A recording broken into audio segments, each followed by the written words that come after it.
ويغفر لكم ذنوبكم ومن يطع الله ورسوله فقد فاز فوزا عظيما. സ്നേഹ ബഹുമാന ആദരവുകൾ നിറഞ്ഞ പ്രിയ വിശ്വാസിനികളെ, പടച്ച റബ്ബിൻ്റെ വിധിവിലക്കുകളും അവൻ്റെ നിയമ നിർദ്ദേശങ്ങളും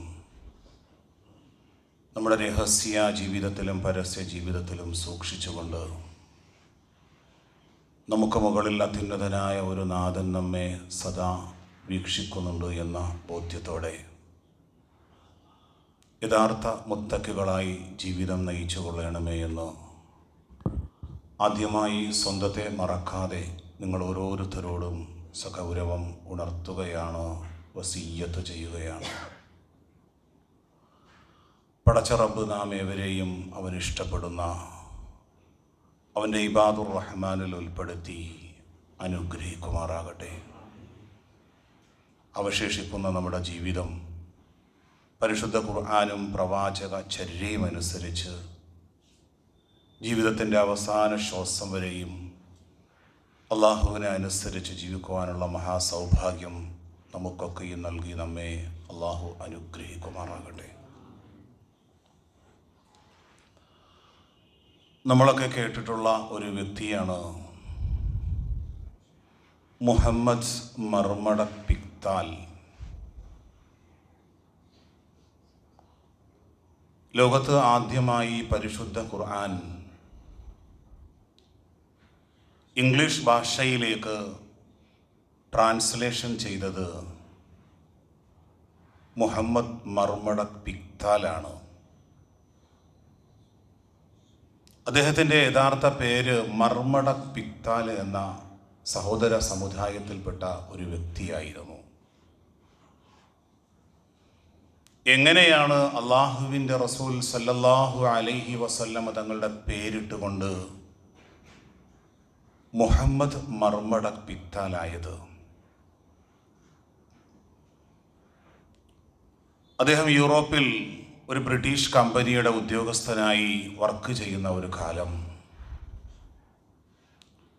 അദ്ദേഹം ജോലി കഴിഞ്ഞ് മടങ്ങി വന്ന് അദ്ദേഹം താമസിക്കുന്ന അപ്പാർട്ട്മെൻറ്റിൻ്റെ മുകളിൽ നിന്ന് താഴേക്കൊരു ബഹളം കേൾക്കുന്നുണ്ട്. അദ്ദേഹത്തിൻ്റെ അപ്പാർട്ട്മെൻറ്റിൻ്റെ ജനാല ഒന്ന് തുറന്നിട്ട് താഴേക്ക് നോക്കുമ്പോൾ എന്നും കാണുന്ന തൻ്റെ ഒരു മുസ്ലിമായ ഒരു സഹോദരൻ്റെ വീട്ടിലാണ് ആ ശബ്ദവും ബഹളവും ഒക്കെ നടക്കുന്നത്. ഒരു വൃദ്ധനായ മനുഷ്യൻ താൻ എന്നും കാണുന്ന മുസ്ലിമായ ആ ചെറുപ്പക്കാരനെ ശകാരിക്കുകയും ബഹളമുണ്ടാക്കുകയും ഉപദ്രവിക്കാൻ ശ്രമിക്കുകയും ഒക്കെ ചെയ്യുമ്പോൾ അയാൾ വളരെ നിശബ്ദനായി അതൊക്കെ കേട്ടുകൊണ്ട് നിൽക്കുന്നു. പിടിച്ചു തള്ളിയിട്ടും അദ്ദേഹം തിരിച്ച് ഒന്നും പ്രതിരോധിക്കുന്നില്ല. മർമടപ്പിക്താൽ പിറ്റേ ദിവസം രാവിലെ നടക്കാൻ പോയിട്ട് മടങ്ങി വരുമ്പോൾ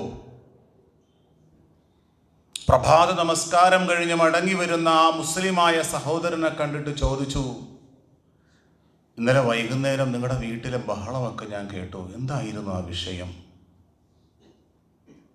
അദ്ദേഹം പറഞ്ഞു, ഞാൻ ഡേറ്റ് നിശ്ചയിച്ച് ഒരു തുക ആ സഹോദരനിൽ നിന്ന് കടം വാങ്ങിയിരുന്നു. പക്ഷെ അയാൾക്ക് വേണ്ടിയിട്ടുള്ള പണം ഞാൻ സമാഹരിച്ചു വെച്ചു. കുറച്ചു തുകയും കൂടെ എത്തിയെങ്കിൽ മാത്രമേ അയാളുടെ കണക്ക് പൂർത്തിയായി കൊടുക്കാൻ കഴിയുള്ളൂ. പക്ഷെ താങ്കൾ തിരിച്ചൊന്നും പറയാനോ പ്രതികരിക്കാനോ ഒന്നും തയ്യാറായില്ലല്ലോ. അപ്പോഴാണ് മുസ്ലിമായ ആ സഹോദരൻ പറഞ്ഞത്, നൂറ്റാണ്ടുകൾക്കപ്പുറം ജീവിച്ചിരുന്ന എൻ്റെ പ്രവാചകൻ സല്ലല്ലാഹു അലൈഹി വസല്ലമ തങ്ങൾ ഒരു ഡേറ്റ് നിശ്ചയിച്ച് കടം വാങ്ങിയിട്ട് ആ ഡേറ്റിൽ കറക്റ്റ് കടം തിരിച്ചു കൊടുക്കാൻ കഴിഞ്ഞിട്ടില്ല എങ്കിൽ അയാൾക്ക് എന്തും പറയുവാനും എന്തും പ്രവർത്തിക്കാനും കഴിയും. ലോകത്തിൻ്റെ പ്രവാചകൻ ഉണർത്തിയത് പോലും എത്രയും പെട്ടെന്ന് ആ കടക്കാരന്റെ ധനം തിരിച്ചു കൊടുക്കുകയും ആ ധനം തന്ന ആളെ സന്തോഷിപ്പിക്കുകയും വേണമെന്നാണ് പ്രവാചകൻ നമ്മെ പഠിപ്പിച്ച അധ്യാപനം. മുഹമ്മദ് മർമഡക് പിക്താലെ ചിന്തിക്കുകയാണ്, നൂറ്റാണ്ടുകൾക്കപ്പുറം ജീവിച്ചിരുന്ന ഒരു ആത്മീയ ആചാര്യൻ്റെ ഉപദേശങ്ങളും നിർദ്ദേശങ്ങളും കൽപ്പനകളും ഒക്കെ അനുസരിച്ച് ഈ പുതിയ കാലത്തും മുസ്ലിമീങ്ങൾ ജീവിക്കുകയാണ്. എങ്കിൽ ആ പ്രവാചകനെ കുറിച്ച് എനിക്ക് പഠിക്കണം. അള്ളാഹുവിൻ്റെ റസൂലിൻ്റെ ജീവിതത്തെക്കുറിച്ച് വളരെ കൃത്യമായി മർമഡക് പിക്താല് പഠിക്കാൻ ആരംഭിച്ചു. ആ പഠനത്തിൽ നിന്ന് ആ പ്രവാചകനിലേക്ക് അവതരിച്ച പരിശുദ്ധ ഖുർആൻ അദ്ദേഹം 114 അധ്യായങ്ങളും പഠിക്കാൻ തയ്യാറായി. അവസാനം അദ്ദേഹം അഷ്ഹദു അല്ലാ ഇലാഹ ഇല്ലല്ലാഹ് വ അഷ്ഹദു അന്ന മുഹമ്മദുർ റസൂലുള്ളാഹി എന്ന് പറഞ്ഞ് വിശ്വാസിയായി. മാത്രമല്ല വിശുദ്ധ ഖുർആൻ ഗഹനമായി പഠിക്കുകയും ആദ്യമായി കൊണ്ട് വിശുദ്ധ ഖുർആൻ ഇംഗ്ലീഷിലേക്ക് ട്രാൻസ്ലേഷനും ചെയ്യുകയും ചെയ്തു. ഇന്നും ആ പരിഭാഷയുടെ പുറംചട്ടയുടെ ഭാഗത്ത് കാണാം മുഹമ്മദ് മർമഡക് പിക്താൽ. സഹോദരങ്ങളെ, നാം ചിന്തിക്കേണ്ടത് ആ മർമഡക് പിക്താൽ എന്ന വ്യക്തിയെ മുഹമ്മദ് മർമഡക് പിക്താൽ എന്ന വ്യക്തിയിലേക്ക് പരിവർത്തനം ചെയ്തത് ഒരു മുസ്ലിമായ, ഒരു മുസൽമാനായ സത്യവിശ്വാസിയുടെ സാമ്പത്തികമായ വിശുദ്ധിയായിരുന്നു. ആ സാമ്പത്തികമായ വിശുദ്ധിയും തിരിച്ച് ആ കടം അയാളെ തിരിച്ചേൽപ്പിക്കുന്നതിലുമുള്ള ബദ്ധശ്രദ്ധയും അതിലുള്ള ആ താല്പര്യവും കണ്ടപ്പോ സഹോദര സമുദായത്തിൽ ജീവിച്ചിരുന്ന മർമഡക് പിക്താൽ മുഹമ്മദ് മർമഡക് പിക്താൽ എന്ന വിശ്വാസിയായി മാറി. എന്നാൽ നാം ജീവിക്കുന്ന ഈ പുതിയ കാലത്ത് വെള്ളിയാഴ്ച ദിവസം ജുമുഅ മിമ്പറുകളുടെ കീഴിൽ വന്നിരുന്ന് സാമ്പത്തികമായ വിശുദ്ധിയും പലിശ ഇടപാടിന്റെ ഗൗരവകരമായ ഉത്തരവാദിത്വങ്ങളും സാമ്പത്തിക കടബാധ്യതയുടെ ഉത്തരവാദിത്വങ്ങളും ഒക്കെ കേൾക്കുകയും പഠിക്കുകയും ഒക്കെ ചെയ്യുമെങ്കിലും 95% മുസ്ലിമീങ്ങളും പലിശ ഇടപാടുകളിലും അതുപോലെ തന്നെ വലിയ കടബാധ്യതകളിലും പെട്ടുപോയിട്ടും അവരുടെ ഹൃദയത്തിൽ ഒരു ലവലേശവും എൻ്റെ ആത്മാവ് വേർപെടുന്നതിന് മുമ്പ് എൻ്റെ കടം തിരിച്ചേൽപ്പിക്കണമെന്ന ഒരു ഉത്തരവാദിത്വം ഉണ്ടോ എന്നാണ് നാം ചിന്തിക്കേണ്ടത്. കേരളത്തെ സംബന്ധിച്ചിട്ടുള്ള നബാർഡ് പുറത്തുവിട്ട ഒരു പുതിയ പഠനം എന്ന് പറയുന്നത് കേരളത്തിലെ മലയാളികളിൽ 65% വ്യക്തികൾക്കും സ്വകാര്യ സ്വത്തില്ല എന്നുള്ളതാണ്. അവരുടേതായ പേരിൽ അല്ലെങ്കിൽ അവരുടേതായ ഭാര്യയുടെ പേരിൽ ഭൂമി രജിസ്റ്റർ ചെയ്തിട്ടുണ്ടാകും. 50 ലക്ഷത്തിന്റെ വീട്, ആ സ്ഥാപിച്ചിരിക്കുന്ന വീട് അവരുടേതല്ല. വലിയ വൻകിട ബാങ്കുകൾ ലോൺ കൊടുത്തുകൊണ്ട് അള്ളാഹുവിലും പരലോകത്തിലും വിശ്വസിക്കുന്നു എന്ന് പറയുന്ന മുസ്ലിമീങ്ങൾ പോലും തന്റെ ആധാരം ബാങ്കിൽ കൊണ്ടുപോയി പണയം വെച്ചിട്ട് നമ്മുടെയൊക്കെ വീടുകൾക്ക് പരിസരത്ത് ഉയർന്നു നിൽക്കുന്ന വീടുകളെ കുറിച്ച് നാം ഒന്ന് അന്വേഷിച്ചാൽ 25, 30, 40 ലക്ഷം രൂപ ലോൺ എടുത്തിട്ടാണ് അവർ ബിൽഡിംഗ് കഴിപ്പിച്ചിരിക്കുന്നത്. വീടിന്റെ ഉമ്മറത്ത് കിടക്കുന്ന 15 ലക്ഷം രൂപയുടെ കാറ് ബാങ്കുകാരന്റെ ആ ലോൺ എടുത്തിട്ടാണ് വീടിന്റെ ഉമ്മറത്ത് കാണുന്ന ആ കാറ്. ആകെയുള്ളത് ആ സ്ഥലത്തിന്റെ ആധാരത്തിൽ പേരുണ്ട് എന്നുള്ളതാണ്. അതാണ് നബാർഡ് വ്യക്തമായ ആ കണക്ക് പുറത്തുവിട്ടത്. കേരളത്തിലെ 65% മനുഷ്യർക്കും സ്വകാര്യ സ്വത്തില്ല എന്നുള്ളത്. നമ്മുടെ മക്കളെ കുറിച്ചും നമ്മുടെ അയൽവാസികളെ കുറിച്ചും ഇല്ല, നമ്മളെ കുറിച്ച് പോലും ഞാൻ താമസിക്കുന്ന എൻ്റെ വീടിൽ പലിശയുടെ ഇടപാട് കടന്നു വന്നിട്ടില്ല എന്ന് പറയാൻ എത്ര പേർക്ക് കഴിയും സഹോദരങ്ങളെ? നമ്മുടെ കാറല്ല, നമ്മുടെ മകൻ ഉപയോഗിക്കുന്ന വാഹനം, അതിൽ പലിശയുടെ 1 രൂപ പോലും ഇല്ല എന്ന് പറയാൻ നമ്മളിൽ എത്ര പേർക്ക് കഴിയും സഹോദരങ്ങളെ? കേരളത്തിന്റെ പ്രശസ്തമായ ഒരു ടൗണിൽ 2ഉം 3ഉം ഷോപ്പുകളുള്ള ഒരുപാട് സമ്പന്നതയിൽ ജീവിച്ച ഒരു ചെറുപ്പക്കാരൻ, അദ്ദേഹവും അദ്ദേഹത്തിന്റെ കുടുംബവുമായിട്ടുള്ള ഒരു യാത്രക്കിടയിൽ ശാരീരികമായിട്ട് ചെറിയൊരു വേദന അനുഭവപ്പെട്ടു. ആ വേദന അനുഭവപ്പെട്ടപ്പോ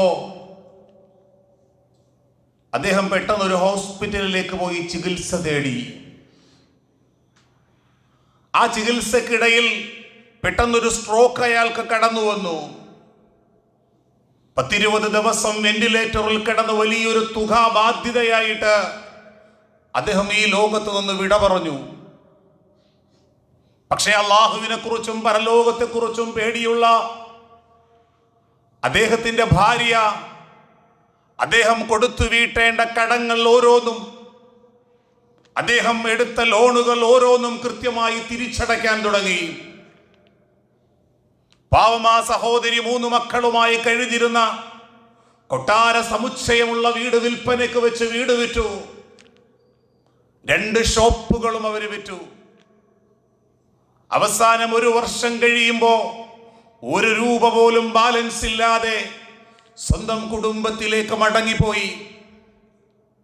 ആ പിതാവ് തന്റെ 3 മക്കളെയും കൂട്ടി, ആ പെൺകുട്ടിയുടെ പിതാവ് ഒരു മുസ്ലിം മാനേജ്മെന്റിന്റെ സ്കൂളിലേക്ക് ചെന്നിട്ട് പറഞ്ഞു, എൻ്റെ മക്കൾക്ക് ഇത്രയും ഫീസ് അടക്കാനുള്ള നിവൃത്തിയില്ല, എൻ്റെ മക്കളുടെ ഭർത്താവ് മരണപ്പെട്ടു. അപ്പോഴാണ് പ്രതാപത്തിലും ഉന്നത പേരിലും ജീവിച്ചിരുന്ന ആ കുടുംബത്തിന്റെ അടിവേരിളക്കിക്കളഞ്ഞ പലിശയെ കുറിച്ച് പോലും അവർ ചിന്തിക്കുന്നത്. സഹോദരങ്ങളെ, ഇവിടെ ഞാൻ പറഞ്ഞു വന്നതിന്റെ സാരം, നമ്മുടെ പേരിനും പ്രശസ്തിക്കും വേണ്ടി അയൽവാസി ഒരു 2 നിലയുള്ള വീടും വെച്ച് അയാളുടെ വീടിന്റെ ഉമ്മറത്ത് ഒരു 25 ലക്ഷത്തിന്റെ കാറ് കാണുമ്പോ നമ്മുടെ വീടിന്റെ രീതിയും ഭാവവും ഒക്കെ മാറുന്നു. നാം ലോൺ എടുത്തുകൊണ്ട് കാർ എടുക്കുന്നു. ഇങ്ങനെ ഈ പലിശ ഇടപാടുകളിലേക്ക് പോകുമ്പോ നാം ചിന്തിക്കേണ്ടത്, സഹോദരങ്ങളെ, നമ്മുടെ ജീവിതത്തിന്റെ സ്വസ്ഥത നഷ്ടപ്പെട്ടു പോവുകയാണ്. എത്രയോ കച്ചവടക്കാരാണ് അവരുടെ സ്ഥാപനങ്ങൾ തുടങ്ങുമ്പോ 25ഉം 50ഉം ലക്ഷം രൂപ ലോൺ എടുത്തിട്ട് കോവിഡിന്റെ മഹാമാരി വല്ലാതെ തിമർത്താടിയപ്പോൾ 1 രൂപ പോലും തിരിച്ചടയ്ക്കാൻ കഴിയാതെ നിത്യരോഗികളായി മാറി വീടും പറമ്പും നഷ്ടപ്പെട്ടു പോയത് 10,000-ങ്ങളാണ് സഹോദരങ്ങളെ.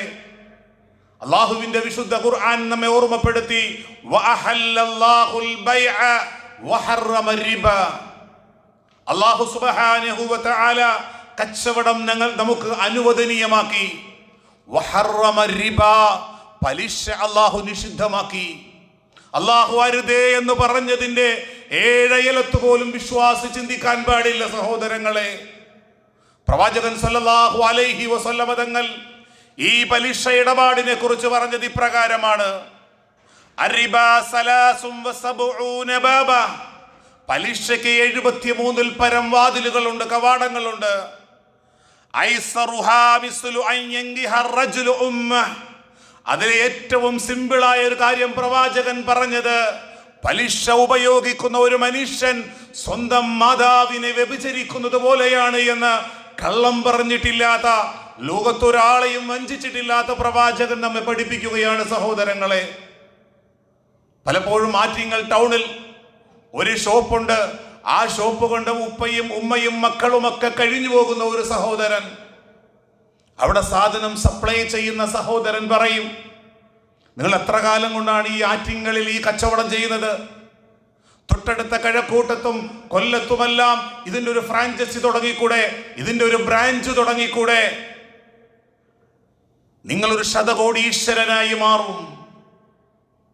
ഒരുപാട് സ്വപ്നങ്ങളുമായി ആ സാധനങ്ങൾ സപ്ലൈ ചെയ്യുന്ന സഹോദരൻ പറയും, ഞങ്ങൾ നിങ്ങൾക്ക് കടം തരാം, ഇന്ന കമ്പനികൾ നിങ്ങൾക്ക് ലോൺ അനുവദിക്കും, കാരണം നിങ്ങളുടെ കച്ചവടം നിങ്ങൾക്ക് ഇത്രയും ടാർഗറ്റ് സാമ്പത്തികമായ നിലയിലേക്ക് എത്തിയിട്ടുണ്ട്. തുറന്നു വച്ചിരുന്ന എല്ലാ ബാങ്കുകളിലും പോയി അയാൾ ലോൺ എടുത്തിട്ട് ഒരു സ്ഥാപനം കൊണ്ട് കഞ്ഞി കുടിച്ച് പട്ടിണി മാറ്റി മക്കളെ പോറ്റിയിരുന്ന സഹോദരൻ ഒന്നുമില്ലാത്ത അവസ്ഥയിലേക്ക് മാറിയതിന്റെ കാരണം എന്താണ് സഹോദരങ്ങളെ? അള്ളാഹുവിന്റെ വിശുദ്ധമായ ഖുർആനിലൂടെ റബ്ബ് സുബ്ഹാനഹു വ തആല നമ്മെ പഠിപ്പിച്ചത് ഇപ്രകാരമാണ്: യാ അയ്യുഹല്ലദീന ആമനു, ഓ സത്യവിശ്വാസികളെ, ഓ മുഅ്മിനീങ്ങളെ, ലാ തഅകുലു റിബ, നിങ്ങൾ പലിശ ഭക്ഷിക്കരുത്, നിങ്ങൾ പലിശ ഭക്ഷിക്കരുത്. അത് ഇരട്ടിക്ക് ഇരട്ടിയാണ്, സാധുക്കളുടെ രക്തമൂറ്റുന്നതാണ്. സാധു മനുഷ്യരുടെ വിയർപ്പുകൾ ഒപ്പിയെടുത്തിട്ട് വഞ്ചനയിലൂടെ നേടുന്നതാണ് പലിശ. ആ പലിശ ഇരട്ടിക്ക് ഇരട്ടിയാണ്, നിങ്ങളത് ഭക്ഷിക്കരുതേ. എന്നിട്ട് അല്ലാഹു അവസാനം ഓർമ്മപ്പെടുത്തി, വത്തഖുല്ലാഹ്, നിങ്ങൾ അല്ലാഹുവിനെ സൂക്ഷിക്കണേ, ഈ പ്രപഞ്ചത്തിന്റെ നാഥനായ റബ്ബിനെ സൂക്ഷിക്കണേ.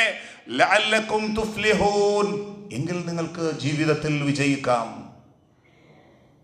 എങ്കിൽ നിങ്ങൾക്ക് ജീവിതത്തിൽ സമാധാനത്തോടെ രാത്രി കടന്നുറങ്ങാൻ കഴിയും. കടബാധ്യതകളില്ല. ഞാൻ താമസിക്കുന്ന വീട് ചെറിയൊരു വീടാണെങ്കിലും പടച്ച റബ്ബേ അതിൽ പലിശയില്ലല്ലോ, ആരുടെയും ബാധ്യതകളില്ലല്ലോ. ഞാൻ മരിച്ചുപോയാൽ ആരുടെ മുന്നിലും ഞാൻ ഒരു രൂപയും കൊടുക്കാനില്ലല്ലോ എന്ന സമാധാനം നമുക്ക് വരും സഹോദരങ്ങളെ. എന്നാൽ നാം ജീവിക്കുന്ന ഈ കാലഘട്ടത്ത് എത്ര വലിയ മുത്തഖിയാണെങ്കിലും ആ മനുഷ്യൻ പലിശയുടെ ചങ്ങലക്കെട്ടുകൾക്കുള്ളിൽ കുരുങ്ങുകയാണ്. ലോകത്തിന്റെ പ്രവാചകൻ നൂറ്റാണ്ടുകൾക്കപ്പുറം നമ്മെ ഓർമ്മപ്പെടുത്തി, എന്റെ ഉമ്മത്തികളുടെ മേൽ ഒരു കാലഘട്ടം വരും, എന്റെ സമുദായത്തിന്റെ മേൽ ഒരു കാലഘട്ടം വരും, അവർ പലിശ ഭക്ഷിക്കുക തന്നെ ചെയ്യും. അത് കേട്ടിട്ട് പ്രവാചകനോട് സ്വഹാബത്ത് ചോദിച്ചു, നബിയേ, മുഴുവൻ വിശ്വാസികളും പലിശ ഭക്ഷിക്കുമെന്നാണോ? മുഴുവൻ മനുഷ്യരും പലിശ ഭക്ഷിക്കുമെന്നാണോ? ആ സമയത്ത് പ്രവാചകൻ പറഞ്ഞു, മല്ലം യഅകുൽഹു മിൻഹും നാലഹു മിൻ ഗുബാരിഹ്, ആ പലിശയുടെ ധൂളി ഭക്ഷിക്കാത്തതായിട്ടൊരു മനുഷ്യരും ഉണ്ടാവുകയില്ല. എത്ര സൂക്ഷിച്ചാലും നമ്മുടെ സുഹൃത്തിന്റെ ഒരു വിവാഹ സൽക്കാരത്തിൽ പങ്കെടുക്കുമ്പോ അയാളുടെ മകളുടെ വിവാഹത്തിനു വേണ്ടിയിട്ട്, അവിടെ വിവാഹ സൽക്കാരത്തിനു വേണ്ടിയിട്ട് ലക്ഷങ്ങൾ ബാങ്കിൽ നിന്നോ പലിശ ഇടപാടുകളിൽ നിന്നോ വാങ്ങിയിട്ട് അയാൾ ഊട്ടിത്തരുന്ന ആ ഭക്ഷണം നാം കഴിക്കുമ്പോ ളുഹർ നമസ്കാരം കഴിഞ്ഞ് അസ്ർ നമസ്കാരത്തിന്റെ സമയത്ത് നമ്മുടെ ഹൃദയത്തിൽ ഖൗഫ് ഉണ്ടാകുന്നില്ല, നമ്മുടെ ഹൃദയത്തിൽ ഖുശൂ ഉണ്ടാകുന്നില്ല. കേവലം ഒരു നമസ്കാരം നമുക്ക് തന്നെ ചില സംശയങ്ങൾ തോന്നുന്നു. എനിക്ക് അള്ളാഹുവിനെ പേടിച്ചും സൂക്ഷിച്ചും ആ സൂക്ഷ്മതയോടുകൂടി ഖുശൂഅോടുകൂടി നമസ്കരിക്കാൻ കഴിയുന്നില്ലല്ലോ. എന്താണ് കാരണം? എൻ്റെ ഉദരത്തിൽ ഹറാമായ ഭക്ഷണമുണ്ട്.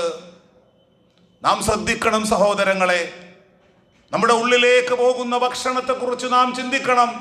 ആ ഊർജത്തിലാണ് അല്ലാഹു അക്ബർ, അല്ലാഹുവാണ് എനിക്ക് വലിയവനെന്ന് പറഞ്ഞ് നാം കൈകെട്ടുമ്പോ നമ്മുടെ ഊർജവും നമ്മുടെ ശരീരവും നമ്മുടെ മാംസവും നമ്മുടെ വിയർപ്പുകളുമെല്ലാം ഹലാലിലൂടെ വളർത്തപ്പെട്ടതായിരിക്കണം. നാം ചിന്തിച്ചു നോക്കുക, നൂറ്റാണ്ടുകൾക്കപ്പുറം പ്രവാചകൻ ഉണർത്തി, പലിശയുടെ ധൂളികളിൽ നിന്ന് ഒരിച്ചിരി പോലും ഉള്ളിലേക്ക് കടന്നു പോകാത്തൊരു മനുഷ്യരും ഉണ്ടാവുകയില്ല എന്നാണ് പ്രവാചകൻ ഉണർത്തിയത്. എത്രത്തോളം ഗൗരവകരമാണ്! എന്തിനു വേണ്ടിയിട്ടാണ് പല സഹോദരങ്ങളും ബാങ്കുമായി ബന്ധപ്പെടുന്നത്, അല്ലെങ്കിൽ പലിശ കമ്പനികളുമായി ബന്ധപ്പെടുന്നത്? നാം ചിന്തിച്ചു നോക്കിയിട്ടുണ്ടോ? +2 വരെ ആ വീട്ടിലും ആ കുടുംബത്തിലുമൊന്നും പലിശയില്ലായിരുന്നു, പലിശ ഇടപാടില്ലായിരുന്നു. +2 കഴിഞ്ഞപ്പോ മകള് പറഞ്ഞു, ഉപ്പ, എൻ്റെ കൂടെ പഠിക്കുന്നവരെല്ലാം UK-യിലേക്കാണ് ഉപരിപഠനത്തിന് പോകുന്നത്. അവരുടെ പേരൻസ് 25 ലക്ഷം രൂപ, പ്രത്യേകിച്ച് വിദ്യാർത്ഥികളാണ്, ഉപരിപഠനത്തിനു വേണ്ടിയുണ്ട്. പാവം പലിശയുമായി ബന്ധപ്പെടാത്ത ആ മനുഷ്യൻ നിരന്തരം മകളുടെ അല്ലെങ്കിൽ മകന്റെ ഉപദേശം കേട്ടിട്ട് ജീവിതത്തിൽ പലിശയുമായി ബന്ധപ്പെടാത്ത പല സഹോദരങ്ങളും മക്കളുടെ പഠനത്തിനു വേണ്ടി 25-30 ലക്ഷം രൂപ ബാങ്ക് ലോൺ എടുക്കും. 4-5 മാസം കഴിഞ്ഞ് ഈ കുട്ടി പഠിക്കാതെ തിരിച്ച് വീണ്ടും ചാടി വന്നാൽ ഈ ഉപ്പയുടെ വലിയ സാമ്പത്തികമായ ബാധ്യത ആ കുടുംബത്തിലേക്ക് വരുന്നു. നമ്മുടെ അയൽവാസികളിൽ നമ്മളിലും പലരിലുമൊക്കെ കാണാം. ആ സമയത്ത് അവർ താമസിച്ചിരിക്കുന്ന വീടും പറമ്പുമെല്ലാം വിറ്റ് വാടക വീട്ടിലേക്ക് മാറാനുണ്ടായ കാരണം അള്ളാഹുവിൻ്റെ വിശുദ്ധ ഖുർആൻ അരുതേ എന്ന് പറഞ്ഞ പ്രവാചകൻ ഗൗരവകരമായി ഉണർത്തിയ സ്വന്തം മാതാവിനെ വ്യഭിചരിക്കുന്നതിന് തുല്യമാണെന്ന് പ്രവാചകൻ പഠിപ്പിച്ച അധ്യാപനങ്ങളിൽ തിരിഞ്ഞു നടന്നപ്പോൾ നമ്മുടെ സ്വസ്ഥതയും സമാധാനവും നഷ്ടപ്പെട്ടു പോകുന്നു. പുതിയ തലമുറയ്ക്ക് ഹറാം എന്താണെന്ന് അവർക്ക് തിരിച്ചറിയുന്നില്ല. ഒരു പിതാവ് അദ്ദേഹത്തിന് ഗവൺമെന്റ് സർവീസിൽ എന്തോ ചെറിയ തടസ്സങ്ങൾ അനുഭവപ്പെട്ടു, പെൻഷൻ കിട്ടാതെയായി. ഈ മകൻ കൃത്യമായി ഓരോ മാസവും ഉപ്പയ്ക്കും ഉമ്മയ്ക്കും കഴിയാനുള്ള തുക കൊടുത്തു. 2-3 വർഷം കഴിഞ്ഞ് കേസ് ഈ പിതാവിന് അനുകൂലമായി.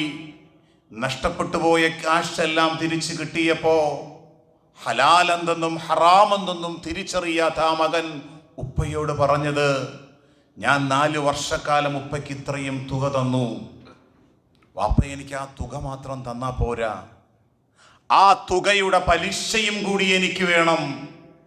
പുതിയ തലമുറയിലെ മക്കൾ വളർന്നു വരുമ്പോൾ MBBS-ഉം MBA-യും ഉപരിപഠനങ്ങളും നടത്തുമ്പോൾ മദ്രസകളും അധ്യാപനങ്ങളും ഒക്കെ നടത്തുന്നുവെങ്കിലും ജുമാ ഖുത്ബകൾ നടക്കുന്നുവെങ്കിലും ഹറാമും ഹലാലും എന്താണെന്നുള്ള തിരിച്ചറിവ് പുതിയ തലമുറയിലെ മക്കൾ അറിയുന്നില്ല. സഹോദരങ്ങളെ, ഒരു വിശ്വാസി പലപ്പോഴും കടം വാങ്ങേണ്ടി വരും, സാമ്പത്തികമായ പ്രതിസന്ധികൾ വരും.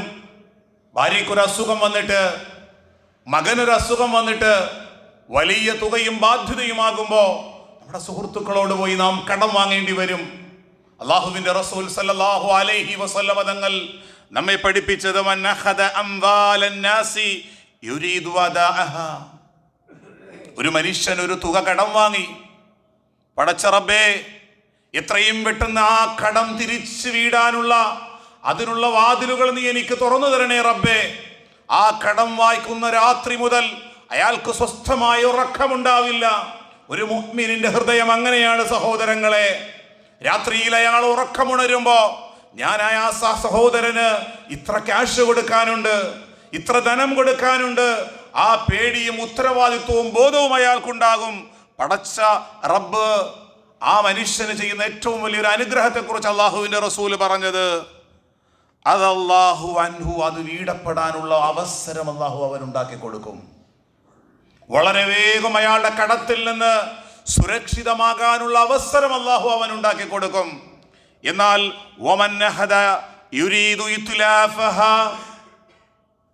ചില മനുഷ്യര്, എൻ്റെ മൂത്ത ജ്യേഷ്ഠനാണ്, ഇക്കാക്ക് ഇച്ചിരി കച്ചവടമൊക്കെ ഉണ്ട്, 3-4 സ്ഥാപനമുണ്ട്, ഒരു 10 ലക്ഷം രൂപ കടം ആവശ്യപ്പെട്ട് വാങ്ങുമ്പോൾ തന്നെ അയാളുടെ ചിന്ത ഇത് തിരിച്ചു കൊടുക്കണമെന്ന് യാതൊരു ഉദ്ദേശവുമില്ല. പാവപ്പെട്ട സുഹൃത്തിനോട് പല കാരണങ്ങളും പറഞ്ഞ് കടം വാങ്ങും, പക്ഷേ തിരിച്ചു കൊടുക്കാൻ അയാൾക്ക് യാതൊരു ഉദ്ദേശവുമില്ല.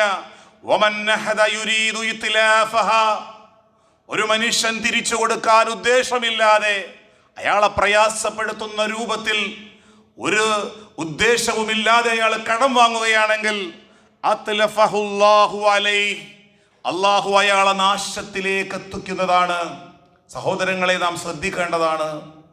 എത്രയെത്രയോ മുസ്ലിമീങ്ങളായ സഹോദരന്മാരാണ് സുഹൃത്തുക്കളോട് മകളുടെ ആവശ്യമാണ്, മകന്റെ ആവശ്യമാണ്, അല്ലെങ്കിൽ ഇന്ന രോഗമാണെന്ന് പറഞ്ഞ് സുഹൃത്തിനോട് ക്യാഷ് ആവശ്യപ്പെടും. സഹോദരൻ പറയും, എൻ്റെ മകളുടെ വിവാഹവുമായി ബന്ധപ്പെട്ട് ഞാൻ സൂക്ഷിച്ചു വച്ചിരുന്ന ക്യാഷാണ്, നീ അത് ഇന്ന മാസം തന്നെ തരണേ എന്ന് പറഞ്ഞ് ഈ പാവം സാധുവായ മനുഷ്യൻ അദ്ദേഹത്തിന് കടം കൊടുക്കും. നോക്കുമ്പോൾ നമസ്കാരത്തിൽ 1-ാമത്തെ സഫിലൊക്കെ ഉള്ള വ്യക്തിയാണ്, ഇസ്ലാമിന്റെ രൂപവും കോലവുമെല്ലാം അയാളിലുണ്ട്. ആ മനുഷ്യൻ കടം പറഞ്ഞ് കൊടുക്കാമെന്ന് പറഞ്ഞതിന്റെ വൈകുന്നേരം വിളിച്ചിട്ട് പറയും, സഹോദര 1 മാസം കൂടെ എനിക്ക് നീ ഒന്ന് അവധി തരണേ, കാരണം ഇപ്പം അതെടുക്കാനുള്ള ഒരു നിവൃത്തിയില്ല. ആ സഹോദരൻ കാണുന്നുണ്ട്, സാമ്പത്തികമായ പല ഇടപാടുകളും അയാൾ നടത്തുന്നു. പക്ഷേ എൻ്റെ ധനം അയാൾക്ക് തിരിച്ചു തരാനുള്ള ഒരു ബോധം അയാൾക്കില്ല. എത്രയെത്രയോ മുസ്ലിമീങ്ങളാണ് സഹോദരന്മാരെ ഇപ്രകാരം കടം വാങ്ങിയിട്ട്, ലക്ഷങ്ങൾ കടം വാങ്ങിച്ചിട്ട് സാധുക്കളായ മനുഷ്യരെ നിരന്തരം ചോദിക്കുകയും അപേക്ഷിക്കുകയും ചെയ്തിട്ട് യാതൊരു ഭയമില്ലാതെ, അവർക്ക് ഉറക്കത്തിൽ ഒരു ഭയവും ഭയപ്പാടുമില്ല. കാരണം അവർ അള്ളാഹുവിനെ ഭയപ്പെടുന്നില്ല, മരിച്ചു പോകുന്നതിന് അവർ ഭയപ്പെടുന്നില്ല, ഖബർ ജീവിതത്തെ കുറിച്ച് അവർ ഭയപ്പെടുന്നില്ല. ലോകത്തിന്റെ പ്രവാചകൻ സല്ലല്ലാഹു അലൈഹി വസല്ലമ തങ്ങൾ ഒരു മയ്യത്ത് കൊണ്ടുവന്നാൽ അള്ളാഹുവിന്റെ റസൂൽ സല്ലല്ലാഹു അലൈഹി വസല്ലമ തങ്ങൾ ചോദിക്കും, അലൈഹി ദൈനുൻ, ഈ മയ്യത്തിന്റെ മേൽ വല്ല കടവുമുണ്ടോ? ആ സമയം സ്വഹാബികൾ പറയും, ഇല്ല നബിയെ. ജാബിർ ബിൻ അബ്ദുല്ലാ റളിയല്ലാഹു അൻഹു റിപ്പോർട്ട് ചെയ്യുന്ന ഒരു പ്രവാചക വചനത്തിൽ ഇപ്രകാരം കാണാം, ഒരു മനുഷ്യന്റെ മയ്യത്ത് കൊണ്ടുവന്നപ്പോ അള്ളാഹുവിന്റെ റസൂൽ ചോദിച്ചു, അലൈഹി ദൈനുൻ, ഈ സഹോദരന് വല്ല കടമിടപാടുമുണ്ടോ, ബാധ്യതയുണ്ടോ? സ്വഹാബികൾ പറഞ്ഞു, ഖാല നഅം, പ്രവാചകരെ ഉണ്ട്. 2 ദീനാർ അയാൾ കൊടുക്കാനുണ്ട്. പ്രവാചകൻ പറഞ്ഞു, സല്ലു അലാ സ്വാഹിബിക്കും, നിങ്ങൾ നിങ്ങളുടെ കൂട്ടുകാരന് വേണ്ടി നമസ്കരിച്ചു കൊള്ളുക. പ്രവാചകൻ മാറി നിന്നു. അള്ളാഹുവിന്റെ റസൂൽ വ്യഭിചാരിയായ ഒരു മനുഷ്യൻ, ഞാൻ വ്യഭിചരിച്ചു പോയി പ്രവാചകരെ എന്ന് പറഞ്ഞു പ്രവാചകന്റെ മുന്നിൽ വന്നു. ആ മനുഷ്യനെ എറിഞ്ഞു കൊന്നപ്പോഴും അള്ളാഹുവിന്റെ റസൂല് ആ മനുഷ്യന്റെ ആ മയ്യത്ത് നമസ്കാരത്തിന് ഇമാമത്ത് നിൽക്കാൻ പോയപ്പോ ഉമർ റളിയല്ലാഹു അൻഹു വസ്ത്രത്തിലേക്ക് പിടിച്ചിട്ട്, അള്ളാഹുവിന്റെ റസൂലെ, വ്യഭിചാരിക്ക് വേണ്ടി അങ്ങ് മയ്യത്ത് നമസ്കരിക്കുന്നു എന്ന് ചോദിച്ചപ്പോ അള്ളാഹുവിന്റെ റസൂല് പറഞ്ഞു, മാഇസിന്റെ പശ്ചാത്താപം മദീനക്കാർ കോഹരിച്ചു കൊടുത്താൽ ഈ മദീനക്കാരുടെ മുഴുവൻ പാപങ്ങളും പൊറുക്കും. ആ പ്രവാചകൻ ഒരു കടക്കാരന്റെ, മനുഷ്യർക്ക് 10 രൂപ വാങ്ങി തിരിച്ചു കൊടുക്കാത്തൊരു സഹോദരന്റെ ആ മയ്യത്ത് കൊണ്ടുവന്നപ്പോ റസൂല് മാറി നിന്നുവെങ്കിൽ കടത്തിന്റെ ഗൗരവം എത്രത്തോളമുണ്ട്. ബാങ്ക് ലോണുകൾ എടുത്തിട്ട് യാതൊരു ഭയപ്പാടുമില്ലാതെ ഈ ലോകത്ത് ജീവിച്ചിട്ട് മക്കളെയും കുടുംബത്തെയും റോഡിലേക്ക് വലിച്ചിറക്കുന്ന എത്രയെത്രയോ സഹോദരങ്ങളാണ് സഹോദരന്മാരെ. നാം ജീവിക്കേണ്ടത് അള്ളാഹുവിന്റെ ഖുർആൻ അനുസരിച്ചാണ്. നമുക്ക് ചുറ്റും ജീവിക്കുന്ന സഹോദര സമുദായ അംഗങ്ങൾ ജീവിക്കുന്നത് പോലെയല്ല. അള്ളാഹുവിനെ കുറിച്ചുള്ള പേടിയും പടച്ച റബ്ബിനെ കുറിച്ചുള്ള ഉത്തരവാദിത്വവും നമുക്കുണ്ടാകണം. പടച്ച റബ്ബ് എല്ലാവിധമായ ഹറാമുകളിൽ നിന്നും അള്ളാഹു നമ്മെ പരിരക്ഷിക്കുകയും സംരക്ഷിക്കുകയും ചെയ്യുമാറാകട്ടെ.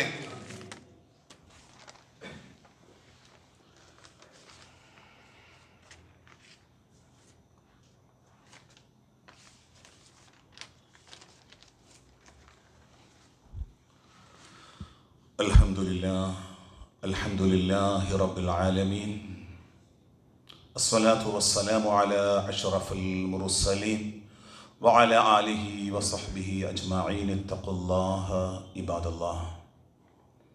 ഒരിക്കൽ കൂടി തഖ്വ കൊണ്ട് ഉപദേശിക്കുകയാണ്, വസിയ്യത്ത് ചെയ്യുകയാണ്. ഖുതുബയിൽ ഉണർത്തിയത് പലിശയെക്കുറിച്ചും കടബാധ്യതയെക്കുറിച്ചുമാണ്. എന്നാൽ വിശ്വാസികളായ ചില സഹോദരന്മാർ ചില പ്രത്യേക സാഹചര്യങ്ങളിൽ അവർ കടം വാങ്ങിയിട്ട് പെട്ടെന്ന് അവർക്ക് തിരിച്ചു തരാൻ സാധിക്കാത്ത ചില സാഹചര്യങ്ങളും ഉണ്ടാകും.